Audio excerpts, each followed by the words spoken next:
talk some grapes of wrath. Let's talk a little House Redwyne here. Okay. I've been pretty excited to talk about this house. I don't know why, but I like Paxter Redwyne. I mean, I don't know, he's going to get his ass fucking handed to him by Euron Greyjoy. But we can talk about that, and we can talk about some speculation and theories there.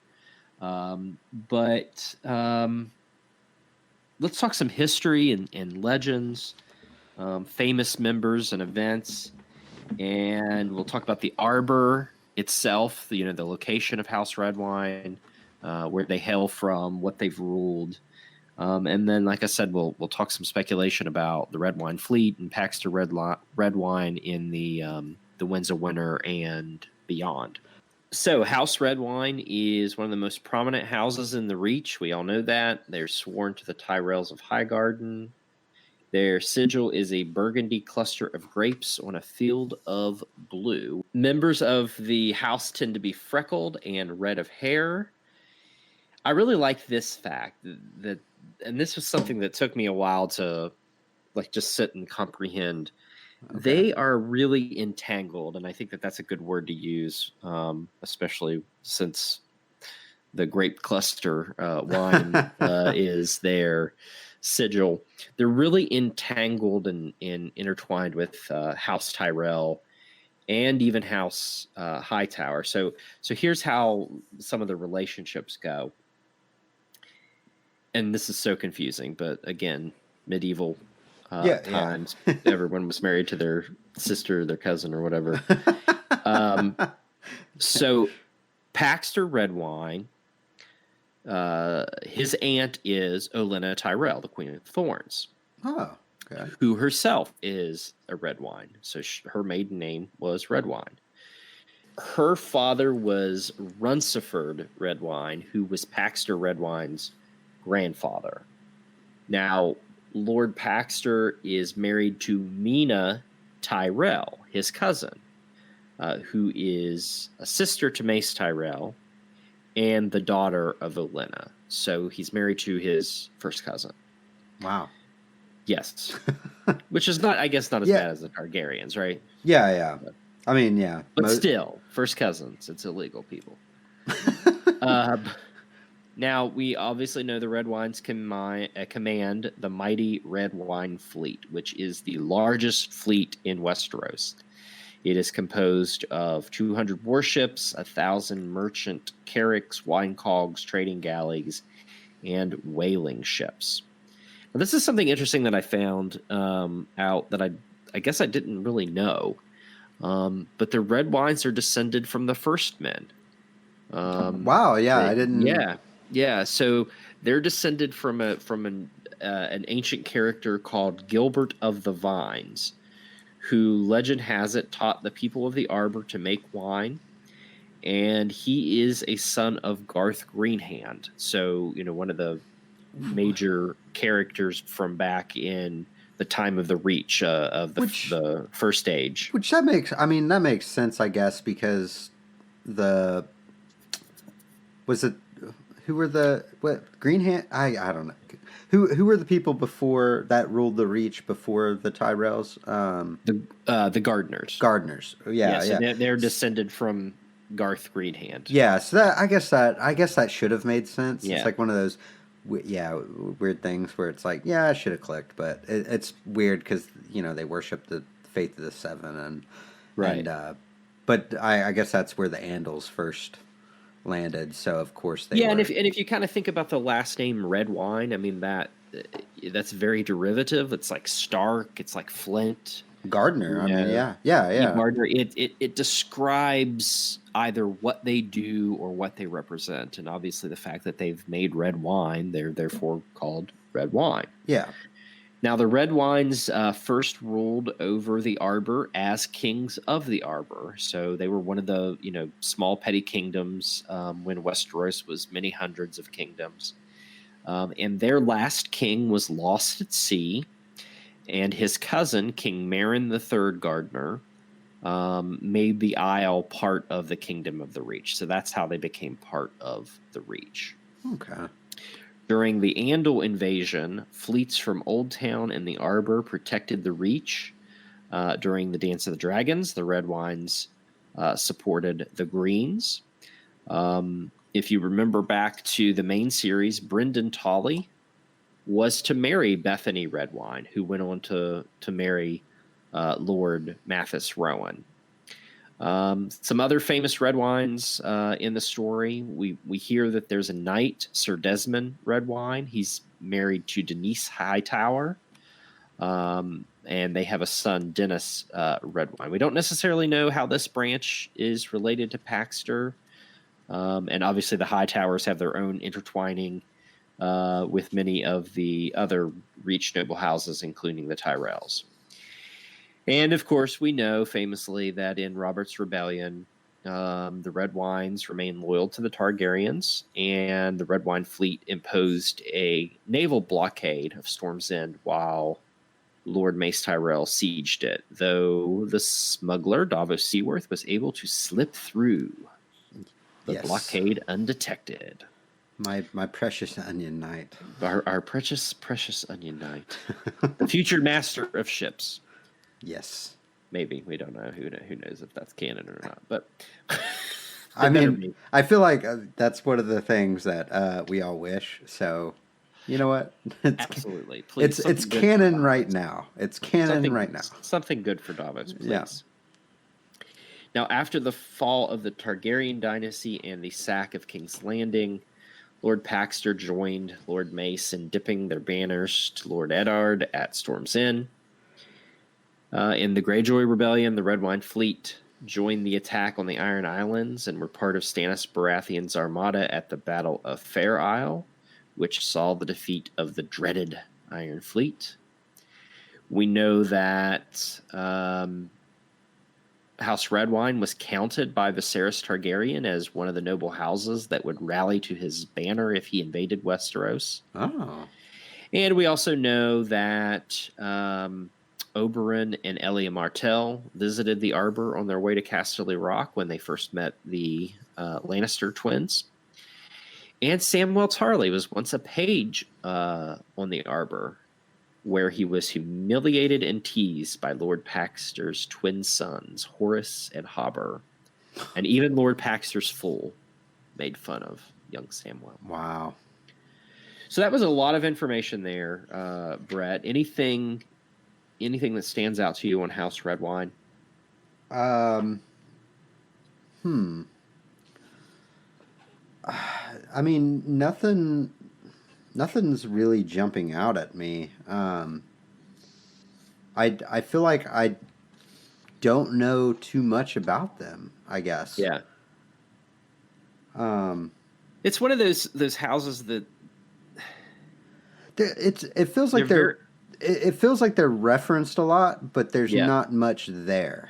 I was just getting ready to say, it seems like they're so integral because of their relationships, because of some of the people who are Redwynes, because of this massive fleet, but they just kind of exist on the periphery. And I think that they'll have a really important moment coming up, but yeah. Okay, something is jumping out at me. The fact that they are noted as one of the houses that would have switched to Viserys if he invaded, which is not Viserys. Viserys. Viserys. Yeah. I thought I said Varys at first, but But yeah, no, that's the one thing that kind of jumps out at me, because that's not something I really caught at all. With the way the books are going, it's, they're swinging around Dorne right now, right? And the Golden Company has just landed in the Stormlands, so that there's something to be said there, I guess. I mean, I feel like we might get the Battle of Agincourt. And which is one thing we forgot to talk about, but the king where that was shown. We got to see a version of that Oh yeah. battle, which was very that I like that movie was really good. I, anyways, there's some historical inaccuracies in that movie, but Right. Right. but that battle was so like a lot of it felt so much like the Battle of the Bastards to me. They Yeah. just seeing it, but anyways, I feel like the red wines might play a role in Fagon's conquest. I think it's an interesting. Yes, I think it's interesting. It really depends on what happens with the Iron Fleet. Yeah. And we can talk about that here in a minute. But let's hold on their potential future with the Targaryens. Okay. Because I think you bring up a good point. Which I can't remember. Are they swinging? Are they swinging back around towards the Iron Islands or towards? They're coming after the Iron Islands, right? They're coming after the Iron Fleet, Okay, which yeah, is or, at yeah, Old Town. Yeah, okay. So yeah, they're descending on Old Town. They should be, in the first quarter of the book, they should be attacking the Iron Fleet. Yeah, so I'm wrong. So they're leaving where the Golden Company landed. Yeah, they have already. Yeah, they have. They went over there and then now they're coming back. Yeah. Yeah. They were at Dragonstone. They've come south, and then, at some point after they've passed the Stormlands, the Golden Company lands. Yeah. In the Stormlands. So, let's talk a little bit about the Arbor, and then let's talk a little bit about Lord Paxter, and then we'll get into some speculation here. Okay. So, in the World Book, the Arbor is described as a golden isle off the southwestern coast of Westeros. It is separated from the mainland by the Redwyne Straits. The port town of Ryamsport is located on the island, as is Vinetown and Starfish Harbor. And all three of these are mentioned as being taken by the Ironborn in The Forsaken, which, I think will be very important when we get to the speculating part about the Winds of Winter. Yeah. This is funny. Smaller islands in the vicinity, like the Isle of Pigs, Stone Crab Cay, Mermaid's Palace, Horseshoe Rock, and Bastard's Cradle. Those are all in the vicinity of the Arbor. And the Arbor and all of these islands that surround them are well-known centers for shipbuilding. So like we said, the Redwyne fleet is the biggest in Westeros. And so they make a lot of the ships that operate there. Now, the Arbor is one of the richest places in Westeros. They obviously make some of the best wine, including Arbor Gold and Arbor Red. Their wines are much sweeter than their Dornish counterparts. Peachers, Jesus Christ. Peachers. Peaches are also a crop in the Arbor. In fact, Tyrion finds a cask of strong wine in Pentos that was once part of Lord Runciford's private stock. And of course, we remember that Runciford it was Paxter's grandfather. The Arbor was once ruled by the ancient Ironborn house, House Hoare, which is why, if you remember House Hoare, which once controlled Harrenhal, featured a grape cluster on their sigil. I always wondered that. So I don't remember what all's on House Hoare's banner, but basically they have like 3 or 4 different symbols on their banner, and one of them was the grape cluster. Aegon Targaryen, before he became King Aegon, hawked at the Arbor. He was hosted by Lord Redwyne prior to his conquering of Westeros. Again, that goes back to the fact that the Redwynes have long supported the Targaryens.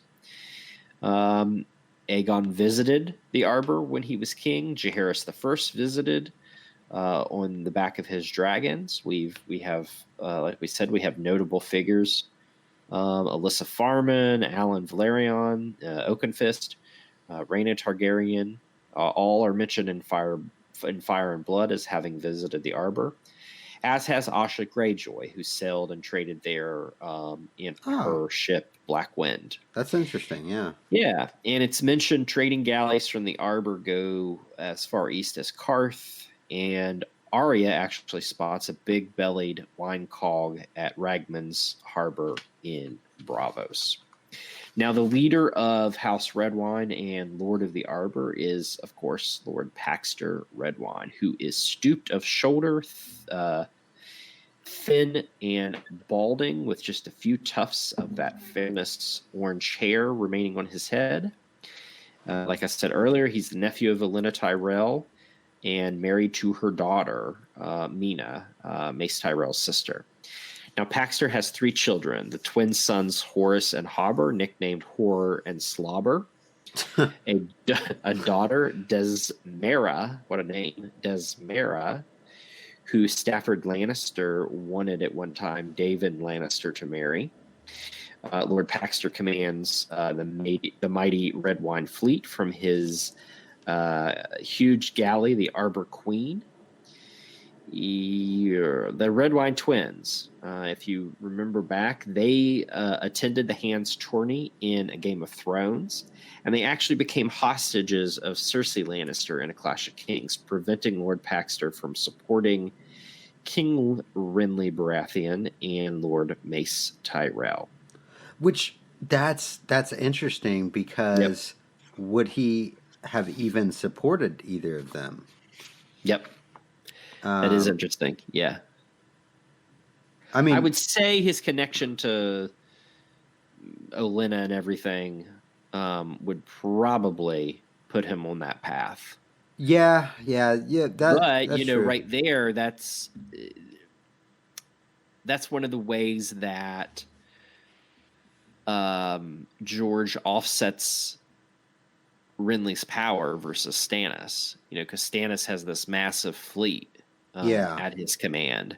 So if Renly had a massive fleet behind him, he have been able to not only attack King's Landing, but also sweep over Stannis pretty quickly. He had this massive land army, but he didn't have a navy. Yeah. That is interesting. Yeah. And in fact, at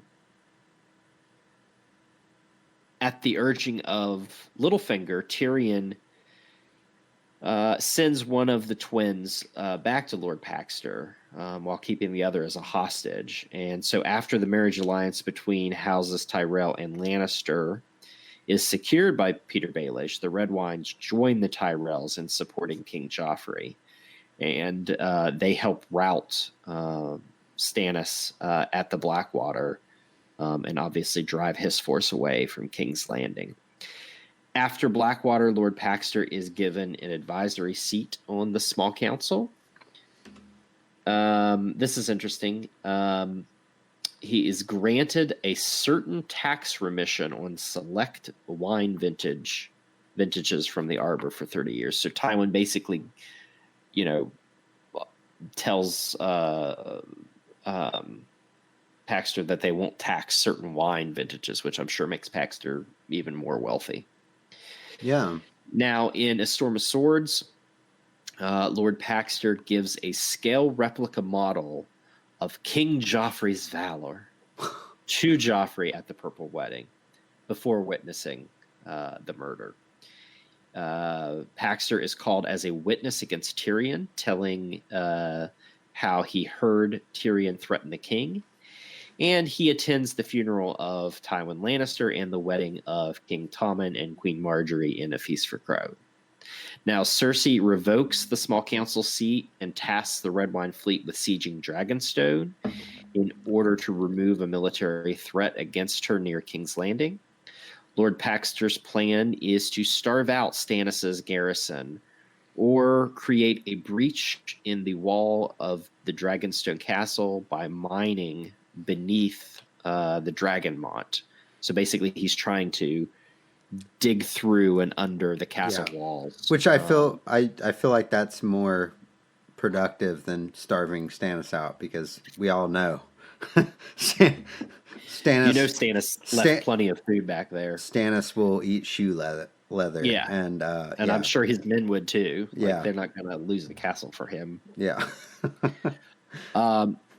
Now, at some point, Loras arrives and takes command of the siege when he is ultimately injured. And, of course, about the same time, news reaches Lord Paxter of Euron Greyjoy's assault on Old Town and the Reach in general, the Shield Islands, the Arbor, all of that. So Lord Paxter pulls anchor and he sails for the Arbor to fight the Ironborn. Now, when Cersei is working with the High Sparrow, she actually names his twin sons as conspirators. They are arrested, but they are ultimately freed. And then, of course, Cersei is arrested by the High Sparrow. Kevin Lannister becomes regent, and he names Lord Paxter as Master of Ships and Lord Admiral. And at the ending of A Dance with Dragons and in the sample chapters in The Winds of Winter, we know from Arianne's point of view that the Redwyne fleet has passed Dorne and they are sailing for Old Town. So, back to your point earlier about the Redwynes being, really intertwined not only with the Tyrells, but going back many, many ages to supporting the Targaryens. So they're sailing for Old Town. We know Euron Greyjoy is up to something there. But we've got Aegon Targaryen, who has taken Storm's End and is likely to march on King's Landing. So what do you think happens to the Redwynes? To their fleets, to their power, to some of the members of their house? Man, I think that fleet's getting messed up. I feel like, as far as like the family members, I don't know, but I feel like that fleet's gonna get messed up by the Greyjoys. Well, not the Greyjoys, but right. Yeah, Euron. But yeah, I really don't know. I mean, but I feel like that pact is very weird. I'm still stuck on that. The pact that they would join Viserys if he ever invaded, and with Phaegon invading, and maybe them losing that battle against Euron, maybe. But then you have the Golden Company sweeping in, taking out the Tyrells. I feel like that's the perfect opportunity for the Redwynes to just join up with Phaegon. So I feel like that's the route maybe the family will take. The individuals, I have no idea, because I agree with you. I think the Redwyne fleet is getting wrecked by Euron. I don't know. Does he have some eldritch apocalypse in mind? Does he have some blood magic that he's gonna do? Is it, are Krakens really gonna rise from the deep and pull all these ships down? And that's my headcanon, is the Krakens are gonna appear. Absolutely. But I mean, I would just think it'd be so amazing, because that would be like okay, now this is fantasy, and there's clues there. But we have the dragons and we have the White Walkers, and they've kind of been grounded. But then now you have Euron kind of pushing for magic to just be in everyone's face, and I want him to be the guy to do it. Oh, this is fantasy now.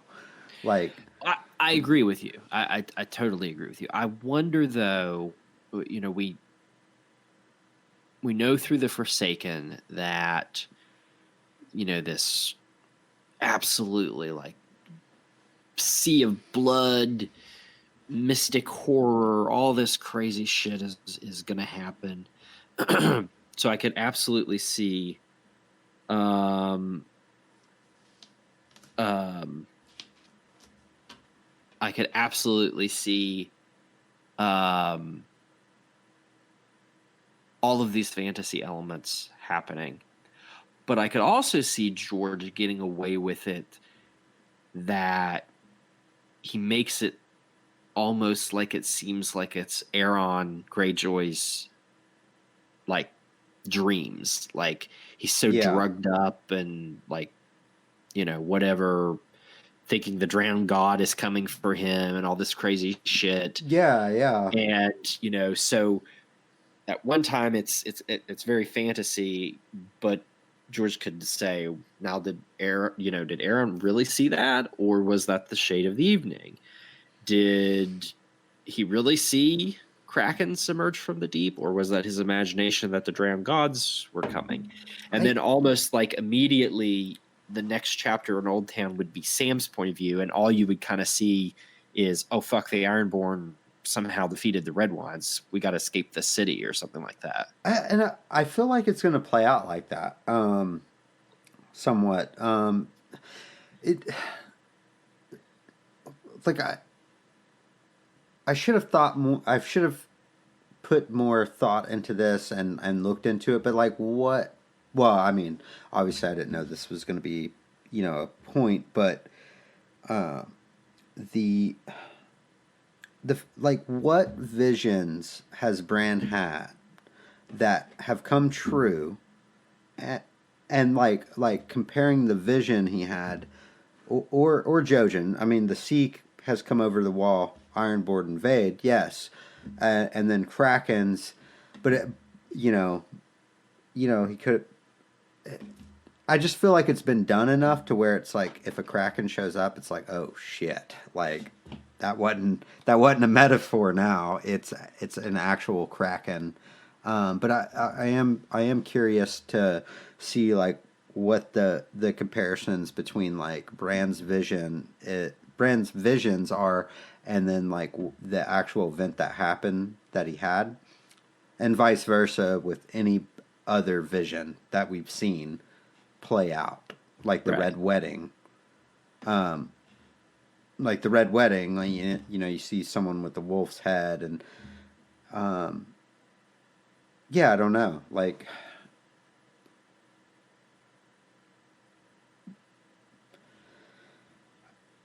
I'm not really going anywhere with it. I'm just saying, like, I could see it being very underplayed. I could see like a middle ground, but then I could also see like, oh, now it's fantasy.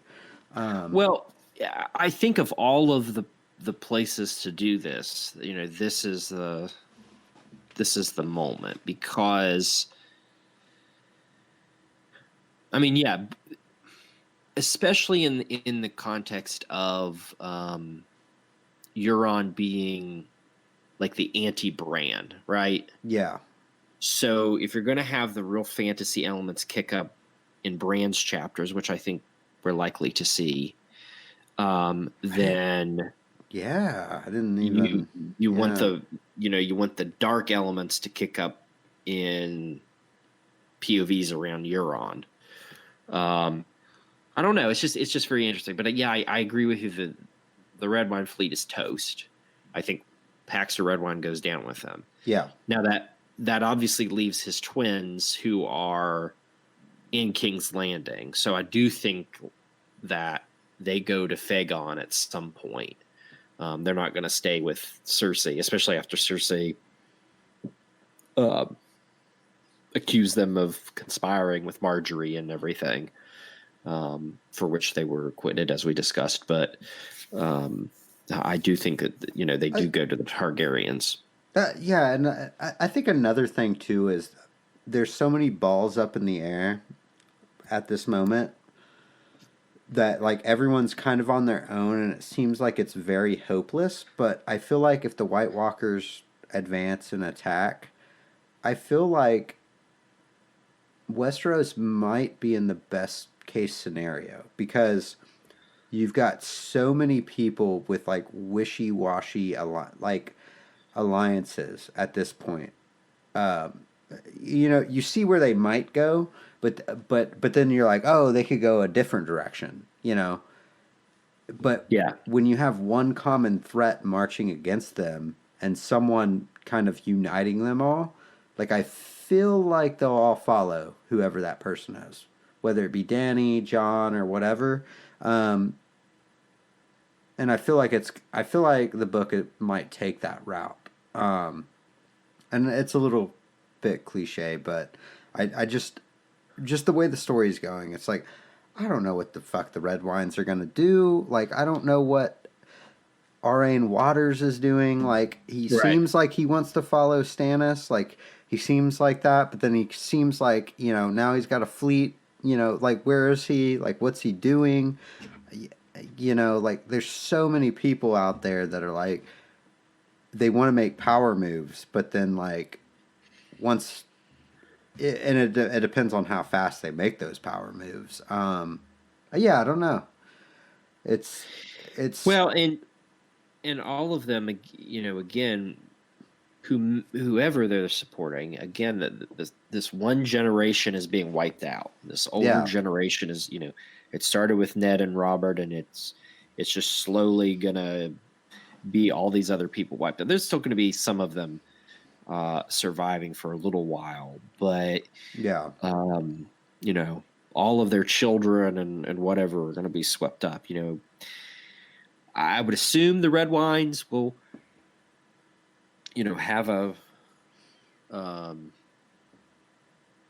have a cousin or a daughter or someone who will, in the end, have the house remain.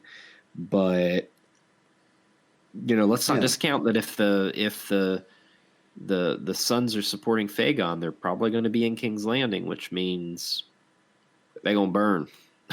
Which Dany's going to smash some grapes. Which is interesting too, because in the TV show you get the ending of season 6 where Cersei blows up the Sept, and is that a thing that wipes out a lot of families after a lot of families have been sort of purged of like, you get all the younger people gathering, or it could be the older people, but if you think about it, like, maybe a lot of war happens to get to that point, and then and it's not Cersei blows it up, it's Dany. So then there's a lot of people in the city that are supporting Fagon that if only they would have known, that Fagon is fake, and, and I mean, even still, that's, not exactly true. He could be real, and he could be, like, I come to the opinion that he is a bright flame and a black fire, thing. Yeah. I feel like he's got both of that, and he's not the main line, but he's still a Targaryen. But anyways, he's still being whatever. I don't know, sidetracked. But anyways, I don't know. I don't know where these side character, like I know where these side character, not the side character. I know where the story is going. I think. Yeah. But the side characters could go so many. They could go so many different ways. And there's so much of the story to tell before it ends, too. I mean, so...